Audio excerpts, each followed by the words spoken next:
ଜୟ ଜଗନ୍ନାଥ ସାଙ୍ଗମାନେ। ଆଜି ଭିଡ଼ିଓ କରିବାର ମାନେ ମୁଁ ଯାଇଥିଲି ରବିବାର ଦିନ ଚାରିଧାମ ଦେଖିବାକୁ। ଷ୍ଟୋରିଟା ହେଉଛି ଯେ ଅନୁଭବ ମହାନ୍ତି ଫେଲୁଅର, ସବୁଥିରେ ଫେଲୁଅର, ମହାବାଳୁଙ୍ଗା, ମଦ ଫଦ ପିଇକି ଛିନଛତ୍ର। ଗଲୁବାବୁଙ୍କ ଷ୍ଟୋରି ଟିକେ ଅଛି, ଗଲୁବାବୁଙ୍କର ଫୁଲ୍ ଷ୍ଟୋରି ଅଛି, କଣ୍ଟେଣ୍ଟ ଅଛି, ୟୁଟ୍ୟୁବ୍ କଣ୍ଟେଣ୍ଟ ବନେଇବାର ଅଛି, ସୁରାଟ ଅଛି, ଷଣ୍ଢ ଅଛି, କାଳିଆ ଷଣ୍ଢ ଅଛି। ଷ୍ଟୋରିଟା ଏଇଆ ଯେ ଚାରିଧାମ ଏଇଥିପାଇଁ ଯେ ସତ୍ୟଯୁଗ ଯେଉଁ ଚାରିଧାମ ସିଏ ନୁହଁ ହରେ କୃଷ୍ଣ ହରେ ରାମ, ସେ ଚାରିଧାମ ନୁହଁ।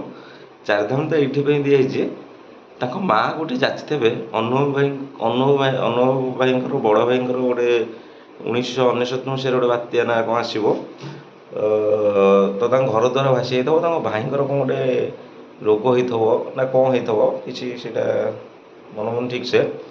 ତ ସିଏ ପୁରା ଦେହ ଖରାପରେ ହିଁ ପଡ଼ିଥିବେ। ତ ତାଙ୍କ ମାଆ ସେଇଠି ଯାଚିଥିବେ, ଏ ପ୍ରଭୁ ମୋ ପୁଅର ଦେହ ଭଲ ହେଇଗଲା, ମୁଁ ଚାରିଧାମ ଯାତ୍ରା କରିବି। ଆମର ଏଭଳିଆ ମିଡ଼ିଲ୍ କ୍ଲାସ୍ ଲୋକ ଆଜ୍ଞା, ଚାରିଧାମ ଯାତ୍ରା କରିବାକୁ ପଇସା ଦରକାର। ଅନୁଭବ ମହାନ୍ତି ମହାବାଳୁଙ୍ଗା, ମୋରି ଭଳିଆ ଭାଇ ଉପରେ ଡିପେଣ୍ଡେଣ୍ଟ। ମୁଁ ତ ମୋ ଭାଇ ଉପରେ ଡିପେଣ୍ଡେଣ୍ଟ ଆଜି ବି। ଭାଇଠୁ ପଇସା ଆଣିକି ଘର ପାଇଁ ଖର୍ଚ୍ଚ ଆଣିକି EMI ଦିଆହେବ, ଗାଡ଼ି EMI। ମୋର ଷ୍ଟୋରି, ମୁଁ ବି ସେ ଟିକେ ମନ ଦୁଃଖ ହେଇଗଲା। ମୁଁ ବି ଆଜି ପର୍ଯ୍ୟନ୍ତ ମୋ ଭାଇ ଇଏରେ ବଞ୍ଚୁଛି। ମୁଁ ଆଜି ମୋ ଗର୍ବ ସେଇଟା। ମୋ ଭାଇ ସେମିତି, ମୋ ଭାଉଜ ସେମିତି, ମୁଁ ବଞ୍ଚୁଛି ମୋ ଭାଇ ଇଏରେ। ମୋ ରୋଜଗାର ଯେତେ କଲେ ବି ମୋ ଭାଇକି ହିଁ ଜୀବନ ସାରା ଅନେଇବି, ଚାହିଁବି। ମୋ ଭାଇଠୁ ପଇସା ଆଣିକି ମୁଁ ଚଳିବି। ତ ଘଟଣା ହେଲା ସେଇଆ। ତ ଅନୁଭବ ମହାନ୍ତି ଏମିତି ଗୋଟେ, ତ ତାଙ୍କ ମାଆଙ୍କର ଦେହ ଖରାପ ହେବ, ଦେହର ଷ୍ଟୋରିଟା ପଶିଯାଇଛି ଟିକେ ଭାନି ବତ୍ରା ସେଇଆରା ମୁଭିରେ ଯେମିତି ଭୁଲିବା ଷ୍ଟୋରିଟା। ତ କ'ଣ ହେଇଛି, ତାଙ୍କ ମାଆଙ୍କୁ ସେଇ ରୋଗଟା ହେବ। ସେ 6 ମାସ ପରେ ଆସ୍ତେ ଆସ୍ତେ ଭୁଲିଯିବେ। ତ ଡକ୍ଟର କହିବେ ଯେ ଅନୁଭବ ଭାଇଙ୍କ ବାପାଙ୍କୁ ଯେ ଯାହା ଶେଷ ଇଚ୍ଛା ଅଛି ତାଙ୍କର ଏଇ 6 ମାସ ଭିତରେ ଖୁସି କରେଇଦିଏ, କାରଣ 6 ମାସ ପରେ ସେ ସବୁ ଆସ୍ତେ ଆସ୍ତେ ଭୁଲିବାକୁ ଯାଉଛନ୍ତି। ତ ଅନୁଭବ ମହାନ୍ତି ସେତେବେଳକୁ ଏଣ୍ଟ୍ରି କରିବାକୁ ଆସୁଥିବେ ଘରକୁ। ତ ଘଟଣା ହେଇଛି, ସେତେବେଳେ ତାଙ୍କ ବାପା କହିଲେ ହଁ ବଡ଼ ପୁଅ ତ କହିଛି ଆଉ ଚାରିଧାମ ପାଇଁ ପଇସା ଦେବ। ତ ଅନୁଭବ ଭାଇଙ୍କର କ'ଣ ଦୁଇଟା EMI ଦେବାର ଥିଲା, ମୋରି ଭଳିଆ। ତ ଅନୁଭବ ଭାଇ ଚାଲାକ କରିକି ଗଲୁଆକୁ ଧରିକି ଗଲେ ଭୁବନେଶ୍ୱର। ତ ବାଟରେ ଯାଉ ଯାଉ ଭାଇ ମହାବାଳୁଙ୍ଗା ବିଅର କାଉଣ୍ଟର ଗୋଟେ ଦେଖିକି ମାଲଟା ମାରିଦେଇକି ଗଲେ ଭାଉଜ ଘଟିକି। ତ ଭାଉଜ ଷ୍ଟୋରି ଯାହା, ଭାଉଜ କହିଲେ କୁଆଡ଼େ ଆସିଛ ନା, ଭାଇ କହିଥିଲା ଚାରିଧାମ ପାଇଁ ଟଙ୍କା ଦେବାକୁ, ବାପା ବୋଉ ବୁଲିବାକୁ ଯିବେ। ତ ଭାଉଜ କହିଲେ ତାଙ୍କ ଝିଆରୀକି, ଅନୁଭବ ମହାନ୍ତିଙ୍କ ଝିଆରୀକି କହିଲେ ଆଚ୍ଛା ବୁଢ଼ିଆ, ଯା ବାରିପଟେ ଟଙ୍କା ଗଛ ଲାଗିଛି ଆଉ ତୁ ନେଇକି ତୋ ଚାଚୁକୁ ଦେଇଦେ।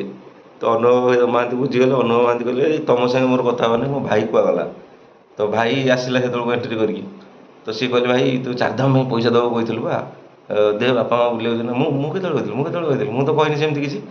ତ ଅନୁଭବ ମହାନ୍ତି କ'ଣ କରିବେ, କହିବେ ଆଚ୍ଛା ଏ କଥା ତୁ କହୁନୁ, ଏ କଥା ତୋତେ କୁହାଯାଉଛି, ଏମିତି କହିକି ଅପମାନ ପାଇକି ସେଠୁ ଚାଲି ଆସିବା ପରେ ବହୁତ ସିରିୟସ୍ରେ ବସିଥିବେ। ଗଲୁଆ ପୁରା କମେଡ଼ି କରିକି ଆରେ କ'ଣ ଦେଲାନି ଇଏ ସିଏ। ତ ଅନୁଭବ ଭାଇ କହିବେ ଯେ ଆରେ ମୁଁ ପଇସାଟା ଚାରିଧାମ ପାଇଁ ଆଣିଥାନ୍ତି ନା, କିଛି ସେଥିରୁ EMI ଦେଇଥାନ୍ତି। ତ କହିଛି, ତ ଗଲୁଆ ଭାଇ ହଁ ଛାଡ଼େ, ସେ ଭାଇ ତ ଭାଇ ପଚାରିଲାନି। ଆଉ ଆମେ କ'ଣ ଗୋଟେ କରିବା, ୟୁଟ୍ୟୁବ୍ କଣ୍ଟେଣ୍ଟ କରିବା, କଣ୍ଟେଣ୍ଟ ଗୋଟେ ଦରକାର। ସେତେବେଳେ ଗୋଟେ ମଉସା ପଇସା ମାଗୁଥିବେ ଯେ ମାଉସୀର ଦେହ ଖରାପ, ପଇସା ଦିଅ। ତ ସେ ମଉସାଙ୍କ ପୁଅ ଯିଏ, ସିଏ SBI ଲାଇଫ୍ ଇନ୍ସୁରାନ୍ସ ମ୍ୟାନେଜର୍ ନା କ'ଣ ଏମିତି ଥିବେ। ତ କଣ୍ଟେଣ୍ଟ ବନିବ। ସିଏ ଯେତେବେଳେ ଅନୁଭବ ଭାଇକି ଆସିକି ପଇସା ମାଗିବେ, ଅନୁଭବ ଭାଇ 500 ନୁହଁ 300 ଟଙ୍କା ଦେବେ। ଗଲୁଆ ସେତେବେଳେ ପଛକୁ ଯାଇକି କଣ୍ଟେଣ୍ଟ ବନେଇବେ। ତ କଣ୍ଟେଣ୍ଟ ବନେଇବା ଭିତରେ ଚାଲିବେ, କଣ୍ଟେଣ୍ଟ ବନେଇ ଚାଲିବେ। କୁଆଡ଼େ ଗଲେ, ସେ ଭାବୁଥିଲେ ମେଡ଼ିକାଲ ଯାଇକି ବିୟର ପିଇବାକୁ ଯିବେ, କିନ୍ତୁ ନାହିଁ, ସେ କେକ୍ ମିଆଁମାର ଯେଉଁ ସେଇଠୁ କେକ୍ଟା କିଣା ହେବ। କେକ୍ଟା କିଣା ହେଇକି ତାଙ୍କ ପଛରେ କଣ୍ଟେଣ୍ଟ ବନିଆ ହେଉଥିବ। ଗଲେ ଅନୁଭବ ଭାଇ ତ କଣ୍ଟେଣ୍ଟ ବନିଆ ହେଉଥିବ। ସେତେବେଳେ ଯିବେ, ତାପରେ ଦେଖିବେ ଯେ ବୃଦ୍ଧା ଆଶ୍ରମକୁ ବୁଢ଼ା କେକ୍ଟା ନେଇକି ଗଲା। ତ ବୃଦ୍ଧା ଆଶ୍ରମ ଗଲା ପରେ ସେଇଠି ଅନୁଭବ ଭାଇ ସିରିୟସ୍ ହେଇଛି। ତ ଗଲୁଆ ଭାଇ କିନ୍ତୁ କଣ୍ଟେଣ୍ଟ ବନାଉଥିବେ। ତ ଆମର ମଉସା ଯାଇ କହେ ତା ମାଉସୀ କୁଆ ଗଲୁ, ତୋ ପୁଅ କେକ୍ ପଠେଇଛି, ଦେଖ ତୋ ପୁଅ ସିନା ଆସିପାରିଲାନି, କେକ୍ ପଠେଇଛି। ଅନୁଭବ ଭାଇ ସେତେବେଳକୁ ସିରିୟସ୍ ହେଇଯିବଣି। ଗଲୁ ଭାଇ କିନ୍ତୁ କଣ୍ଟାକ୍ଟ ନୁହଁନ୍ତି, ଅନୁଭବ ଭାଇ ତାଙ୍କୁ ପଛକୁ ଧରିଦେବେ।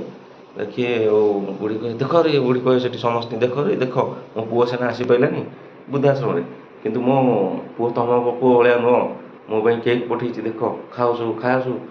ବୁଢ଼ୀ ଖୁସିରେ ନିଜେ ସବୁ ଖାଇଯିବ। ତ ଅନୁଭବ ଭାଇ ସେଇଟା ଦେଖିକି ତାଙ୍କ ଆଡ୍ରେସ୍ ଫାଡ୍ରେସ୍ ଆଣିକି ସେ ପୁଅ ଘରକୁ ଯାଇକି କହିବେ। ତ ସେ ପୁଅର ସ୍ତ୍ରୀ କହିବ ଯେ, ଆଉ ପୁଅ କହିବ ଯେ ଅନୁଭବ ମହାନ୍ତି କହିବେ ଯେ ତୁମେ ଏତେ ବଡ଼ ଘରେ ରହୁଛ ସୋସାଇଟିରେ, ଆଉ ଆମର ବାପା ମାଆଙ୍କୁ କାହିଁ ବୃଦ୍ଧାଶ୍ରମ ରଖିଛ? ନା ଆଜ୍ଞା ଆଜିକାଲି ସୋସାଇଟିରେ ମୋ ବାପା ମାଆ ଚଳି ପାରୁନାହାନ୍ତି, ଲିଫ୍ଟରେ ପାନ ଛେପ ପକାଇ ଦେଉଛନ୍ତି।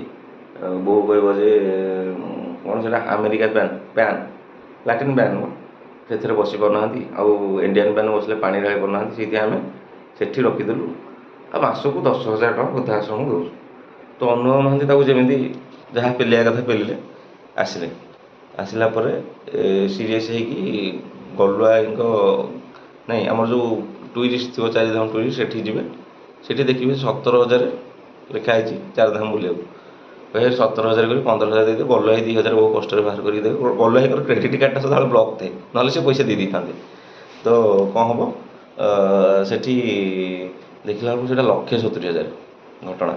କ'ଣ କରିବେ, 1,70,000 ଗାଡ଼ିଟା ବିକିକି ସେଇଟା 1,70,000, ହଁ। ତାପରେ ଯିବେ, ସେଇଥିରୁ ଷ୍ଟାର୍ଟ ହେବ ଯାତ୍ରା। ଯାତ୍ରା ସେଇଠୁ ଷ୍ଟାର୍ଟ।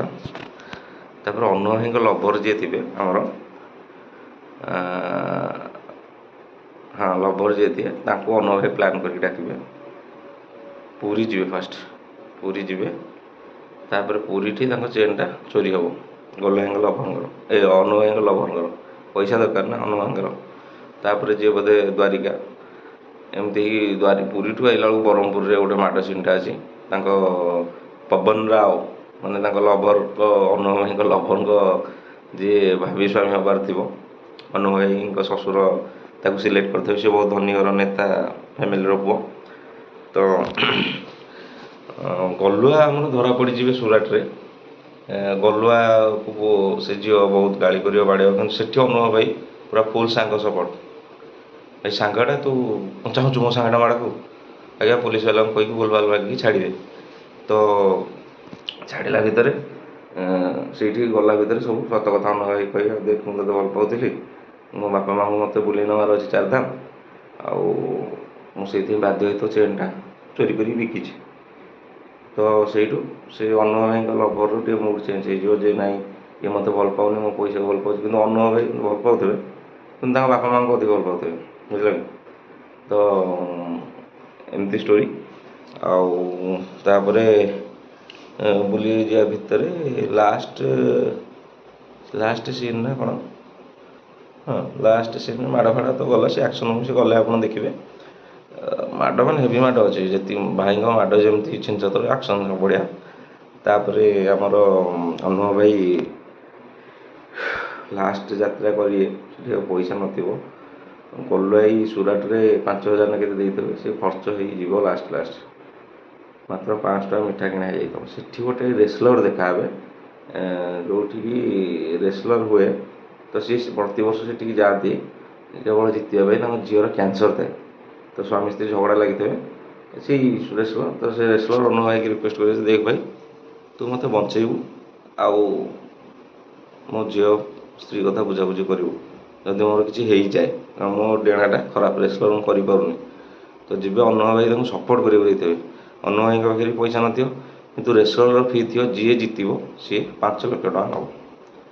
ତ ଖେଳ ହେବ, ସବୁ ମାନେ ମଇଦାନ ବାହାରକୁ ଫୋପଡ଼ା ଫୋପଡ଼ି ହେବେ। ତାଙ୍କୁ ଯିଏ ଅନୁଭବ ଭାଇ ଯାହାକୁ ସପୋର୍ଟ କରୁଥିବ, ତାଙ୍କୁ ଯିଏ ଫୋପଡ଼ିଲା ବେଳକୁ ଅନୁଭବ ଭାଇ ତାକୁ ଟାଣି ଆଣି ଲାଷ୍ଟକୁ ସେଇ 2 ଜଣ ବଞ୍ଚିବେ।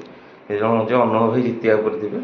ଦେଖିଲା ବେଳକୁ ତାଙ୍କ ମୁହଁ, ସ୍ତ୍ରୀଙ୍କର ଆଉ ଝିଅର ମୁହଁ ଦେଖିକି, ଝିଅର କଥା ଭାବିକି କ୍ୟାନ୍ସର କଥା, ସିଏ ଆଉ ସାଇଟ୍ ହେଇଯିବେ ଖେଳରୁ। ତ ଇଏ 5,00,000 ଟଙ୍କା ଜିତିଛି।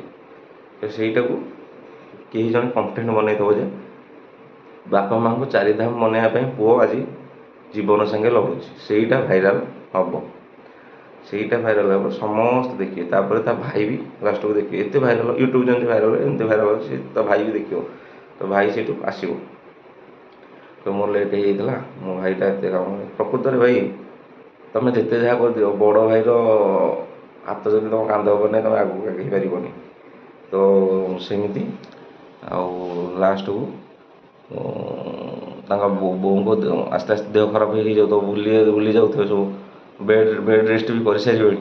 ତ ଅନୁଭବ ଭାଇ ନେଇକି ଯିବେ ଆମର ସ୍ୱର୍ଗ, ଯେଉଁ କ'ଣ କହନ୍ତି ସେଇଟା, ବଦ୍ରୀନାଥ ନା କାଶୀନାଥ ଉପରକୁ ଯିବେ। ଆମର ଯେମିତି ନିଅନ୍ତି ମୁଣ୍ଡରେ, ସେମିତି ତାଙ୍କ ବୋଉଙ୍କୁ ନେଇକି ଯିବେ। ଏମିତି କିଛି ବାଟ ଗଲା ପରେ ତାଙ୍କ ବାବାଙ୍କ ଦେହ ଖରାପ ହେଇଯିବ। ବୟସ ଲୋକ ସେ ଚାଲିପାରିବେନି। ତ ଅନୁଭବ ଭାଇ ଗୋଟେ ବାଡ଼ି ଧରିକି ଦୁଇପଟେ ଯେମିତି ଶ୍ରବଣ କୁମାର ଆମର କାନ୍ଧେଇକି ନେଇଥିଲେ ବାପା ମାଆଙ୍କୁ, ସେଇ ଷ୍ଟୋରିଟା ସେଠି ଷ୍ଟାର୍ଟ ହେବ। ତ ଯିବେ, ଥକିଗଲେ। ସେଇ ଭିତରେ କ'ଣ ହେଇଛି, ଅନୁଭବ ଭାଇଙ୍କ ବଡ଼ ଭାଇ ଯେତେବେଳେ ଯାଇକି ତାଙ୍କ ମାଆଙ୍କ କଥା ବୁଝାବୁଝି କରୁଥିବେ ହସ୍ପିଟାଲରେ, ତାଙ୍କ ଝିଅ ଦେହ ଖରାପ ହେବ। ତ ତାଙ୍କ ସ୍ତ୍ରୀ ତାଙ୍କୁ ଡାକିଦେବ, ତାଙ୍କ ବାପା କହିବେ ତୁ ଯା, ଝିଅ ଦେହ ଆଗେ ଦେ, ପଛରେ ଚାରିଧାମ ଆମ ସାଙ୍ଗେ ଯାତ୍ରା କରିବୁ, କ'ଣ କରିବୁ, ତୋ ପାଇଁ କ'ଣ ଝିଅଠୁ ବଡ଼ ଚାରିଧାମ, ଏମିତି କହିକି ଯାଇଥିବେ। ତ ତାଙ୍କ ସ୍ତ୍ରୀ ଯେତେବେଳେ ଦେଖିବେ କଣ୍ଟେଣ୍ଟ ଯେ ଗୋଟେ ଓଡ଼ିଶାର ପୁଅଟେ ତାଙ୍କ ବାପା ମାଆଙ୍କୁ ଚାରିଧାମ ବୁଲାଇବା ପାଇଁ ଜୀବନ ସାଙ୍ଗେ ସଂଘର୍ଷ କରିଛି, ଆଉ ଓହ୍ଲେଇ ଆସିଛି ବକ୍ସିଂ ମଇଦାନକୁ। ତାଙ୍କ ସ୍ତ୍ରୀ ଦେଖିକି ଫୋନ୍ କରିବେ ଅନୁଭବ ଭାଇଙ୍କ ଭାଉଜ ଯେ ତୁମେ ଆସିବା ଦରକାର ନାହିଁ, ତୁମେ ବାପା ମାଆ ଆଉ ସାନ ଭାଇ ସାଙ୍ଗେ ଯାଅ, ଚାରିଧାମ ଯାତ୍ରା ପୂରଣ କର, ଆଉ ଗୁଡ଼ିଆର ଏତେ ବି ଦେହ ଖରାପ ନାହିଁ, ଯାହା ହେବ ମୁଁ ବୁଝିବି। ତ ସିଏ ଆସିବେ। ତାପରେ ଅନୁଭବ ଭାଇ ଯେତେବେଳେ ନେଇକି ଯାଉଥିବେ ଉପରକୁ, ତ ସେଠି ଥକିଯିବେ, ସେଇଠି ହାଲିଆ ହେଇଯିବେ। ସେତିକିବେଳେ ଭାଇର କଣ୍ଟେଣ୍ଟ ଯେ ସତ ବଡ଼ ଭାଇର ହାତ କାନ୍ଧରେ ନଥିଲେ ସାନ ଭାଇ କେବେ ଆଗକୁ ବଢ଼ିପାରିବନି, ସେ ଯେତେ ବଡ଼ ହଉ। ତ ଲାଷ୍ଟକୁ ତାଙ୍କ ଭାଇ କାନ୍ଧ ଦେବେ। ତ ଦୁଇ ଭାଇ ବାପା ବୋଉ ଚାରିଧାମ ପୂରଣ କରିବେ, ଉପରେ ଦର୍ଶନ କରିବେ। ତାଙ୍କ ମାଆଙ୍କର ଆସ୍ତେ ଆସ୍ତେ ଦେହ ଭଲ ହେବ। ତାପରେ ଲଭ୍ ଷ୍ଟୋରି ଯାହା ଅଛି ଆପଣ ଯାଇକି ଦେଖିବେ। ଆଉ ଯେଉଁ କହୁଛନ୍ତି ସବୁ କମ୍ପ୍ଲେନ୍ କରୁଛନ୍ତି କେରକେରା ଗୀତଟା ନଥିଲା, ହେବାର ନଥିଲା, ଆରେ ଭାଇ ସେଇଟା ସତ୍ୟଯୁଗ ଷ୍ଟୋରି ହେଇଥାନ୍ତା କି କ'ଣ, ସିଏ ଚାରିଧାମ ସିଏ କେରକେରା ଷ୍ଟୋରି ପଶିନଥାନ୍ତା କି ଇଏ ହେଇନଥାନ୍ତା। କିନ୍ତୁ ଏଇଟା କଳିଯୁଗରେ ପୁଅଟା ବାଳୁଙ୍ଗା ଅଛି, ମଦ ପିଇକି ବୁଲୁଛି, ତାଙ୍କ ମାଆଙ୍କର ସ୍ୱପ୍ନ ପୂରଣ କରିବା ପାଇଁ ସିଏ ପଇସା ଏପଟ ସେପଟ କରି ତାଙ୍କ ମାଆକୁ ନେଇକି ଯାଇଛି। ଷ୍ଟୋରି ଏଇଆ। ଆଉ ବାକି ଯାହା ଆପଣ ଯାଇକି ଦେଖିବେ, ଭଲ ମୁଭି ହେଇଛି। ଭାଉଜ ଭାଇ ଷ୍ଟୋରି ଅଛି, ଝିଆରୀ ଷ୍ଟୋରି ବି ଅଛି, ସାଙ୍ଗ ଗାର୍ଲଫ୍ରେଣ୍ଡ ଷ୍ଟୋରି ଅଛି। ସାଙ୍ଗ ଷ୍ଟୋରି ବହୁତ ସପୋର୍ଟ କରୁଛନ୍ତି ଅନୁଭବ ଭାଇ, ତାଙ୍କ ସାଙ୍ଗକୁ ଗାର୍ଲଫ୍ରେଣ୍ଡକୁ ପଛରେ ପକାଇ ଦେଇଛନ୍ତି ସାଙ୍ଗ ପାଇଁ। ଆଉ ବାପା ମାଆଙ୍କ ଷ୍ଟୋରି ଅଛି। ଷ୍ଟୋରିଟା ହେଲା ଏଇଆ। ଆଉ ଲଭ୍ ଷ୍ଟୋରି ତ ଅଛି, ଭଲ ଲଭ୍ ଷ୍ଟୋରି ଅଛି, ଯାଆନ୍ତୁ ଦେଖିବେ ଆଉ ରିଭ୍ୟୁ ଦେବେ। ମୋ ରିଭ୍ୟୁ ଏତିକି। ମୁଁ ଟିକେ ନୂଆ କହିପାରୁନି ଭଲସେ, ଆଗକୁ କହିବା ନେକ୍ସଟ ମୁଭି ଗୁଡ଼ା, ନେକ୍ସଟ ମୁଭି ଚ୍ୟାଲେଞ୍ଜ ଦେଖିବାକୁ ଯିବା ଆଉ। ଥ୍ୟାଙ୍କ ୟୁ, ରହିଲି, ଜୟ ଜଗନ୍ନାଥ।